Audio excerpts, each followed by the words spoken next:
চিংড়ি মাছের মালাইকারি। হেভি চিংড়ি না হেভি ট্যাগ। এটা হচ্ছে চিংড়ি। আপলোড করব এরকম ভাবে বলো না। দিস ইজ চিংড়ি, চিংড়ি মাছের মালাইকারি। ঠিক আছে, এই দেখুন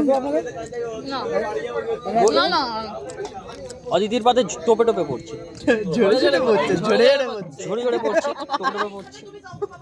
এটা খাওয়ার পর রিভিউ দেবো, তবে একটা খাওয়া হয়ে গেছে, দারুণ টেস্ট, কোনো কথা হবে না, কোনো কথা হবে না।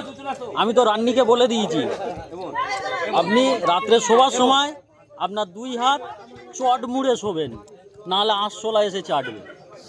এত সুন্দর এটা আমি হাত। সিওর তোমার দাদাকে ট্যাগ করে আপলোড করব। বল কাঠি বের করে খাবে, কাঠি বের করে খাবে। আমার বের হচ্ছে না। আর এই যে কাটি কাটি দেওয়ার জন্য লাগবে, ঠিক আছে? যার যার হাতে আছে সাবধানে ভিডিও হয়ে যাবে। কোথায় কোথায় কোথায় কোথায় কাটি কোথায়? কাটি কোথায়? কার হাতে কাটি কোথায়? হ্যাঁ। আর এই যে চলো টাটা। এই মাটন খাওয়ার সময় ভিডিও করবো।